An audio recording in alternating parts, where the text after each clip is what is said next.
Today we have another special guest. Okay, yes, our dear friend, our dear friend, and his name is Mr.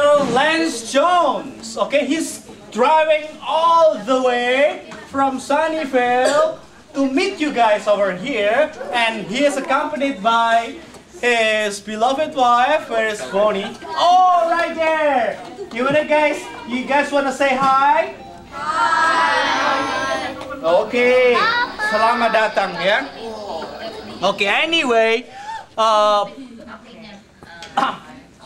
last but not least, I just wanna say one thing.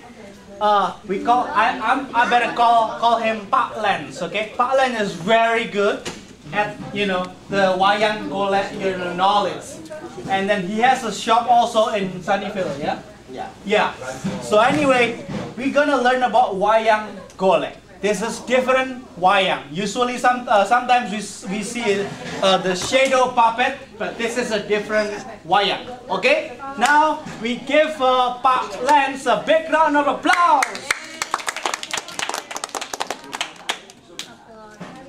Okay, today I'm here to teach you a little bit about Wayang Golek and where they come from, the history of these puppets, what each one of the characters actually means, and some of the stories behind the actual puppets.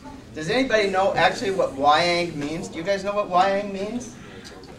Does anybody know what Wayang means? Do any of the parents know what Wayang means?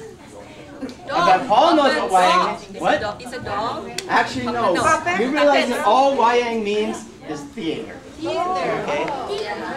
That's all that Wayang means is theater. So when Paul was doing his dance before, Paul was doing a type of Wayang performance. His performance was what we call Wayang Topeng, which is, in other words, a person dancing, a theater dance. Okay, so Paul was actually doing a type of Wayang. So when we talk about Wayang, we're just talking about theater. Okay? So where did Wayang come from? Well, the types of Wayang you have in Indonesia is you have Wayang Topeng, which you saw Paul do, the human dance. You have Wayang Kulit, which is the leather puppets. They look kind of like Paul's gungalang. Everybody knows Wayang Kulit, right? Everybody knows the leather puppets, the shadow puppets. Then we have Wayang Kletik, which is another type of wooden puppets, but it's only two-dimensional. And then finally we have the Wayang Golek, which is a three-dimensional puppet.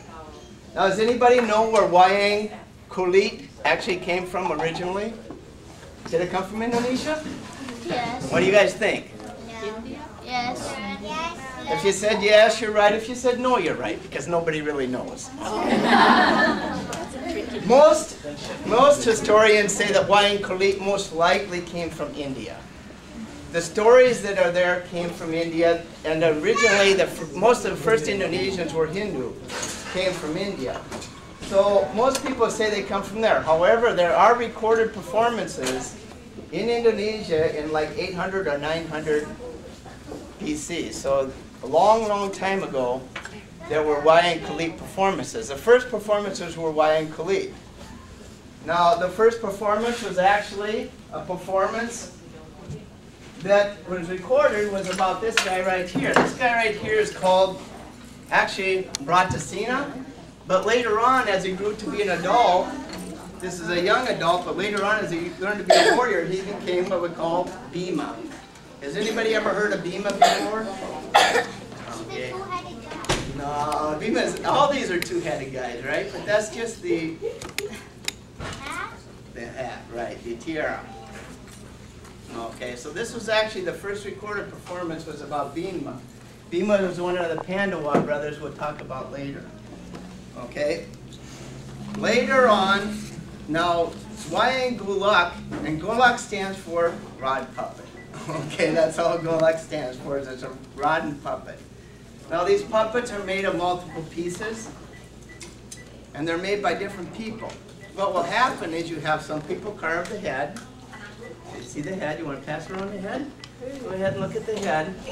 That particular puppet you're holding right now is one of the most famous puppets. His name is Hanuman. Okay? So he's what we call a monkey warrior. He's part man, part monkey. Second thing we have is we have the rod that goes through the puppet. Go ahead and hang that around. Okay? Now the heads are usually carved by a master carver, whereas normally the bodies are carved by a less particular carver. But in this case, Hanuman's body is very detailed, and as you can see, the tail wraps around his entire body, so most likely he was carved again by a master carver. So this is the body, and then the last thing you have is you can see the very detailed beads on here. These are usually done by the ladies. Okay, so the women are usually do the beading, use the dressing, so you can pass that around. Go ahead, take the whole thing with it. Okay. What is in here? What's in there? That's where the stick goes through, and that's where the head goes in. Oh, whoa. Okay, so you guys can go ahead and look at that. Okay, now the Wayang Golek actually, where do you guys think most of the Wayang, the Kalit, Klatik, and Golek actually came from? Which island in Indonesia do you think it came from? Bali. Actually, almost all of them came from Java. That's correct.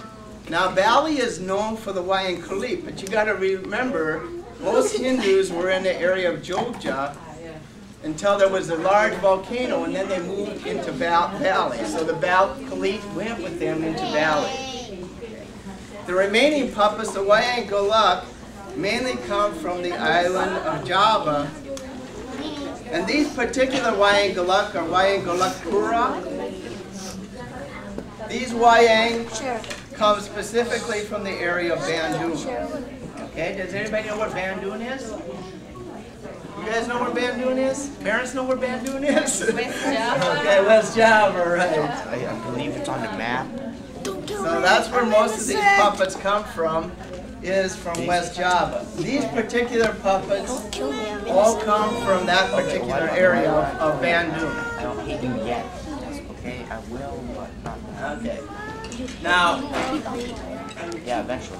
we have a lot of different stories in Wayang. Does anybody know any of the Wayang Golek characters? Do you know any of the puppet characters? Anybody know? Yes. What's some of the character names? Patrick? Oh, that's good. Garang. Okay, some of the adults know. Hey, do any of your kids know any of the names? Samad. Samar, okay. Who's this guy? This is Samar, actually. Okay, good. Very good. Okay. Who's that puppet that you guys are passing around? Hanuman, very good. Okay, so let me tell you a little bit of story about Hanuman. Okay, the most famous characters you have, excuse me kids, are basically Rama, Sinta, Hanuman, Rawana, etc. So we're going to tell you a little bit of story about that. Now, most of the Wayang Golek stories, Wayang Golek Purwa stories, come from Ramayana and Mahabharata stories. Okay. Now, most of the puppeteers have taken great freedom in telling the stories. Okay, they don't follow so much the story anymore because the main idea behind all the stories is it tells you about good versus evil that Paul talked about later. Okay, so they can take the freedom because all it is a story. Good, evil. Every one of us has good in us. Everyone has evil in theirs. How many of you kids are good all the time? Raise your hands if you're good all the time. Oh boy, I see some hands. How many of you are bad all the time? I figured you crazy. Okay. Actually, I know you guys can't all be bad all the time because you're sitting here listening to me a little bit. I'm Okay, not. so you're not bad all the time and you're not good all the time. So we're going to talk about Rama, Sinta, and the story of Ramayana. Now, who is Rama? Well, this is a very, very young Rama here. This is actually a special Rama that we ordered. He's a little bit different than most Ramas, okay? Because he was a special order. Now, the reason this Rama is different than the other Ramas is look at his tiara, okay? His tiara is not a full crown. So guess what? This is a Rama that was a prince. He was not a king at the time of his making. So this Rama had not been a king yet. Now, in the story of Mahabharata, there was a very, very evil demon. This evil demon's name was Rawana. You want to stand up for a second, son? Take your badge off.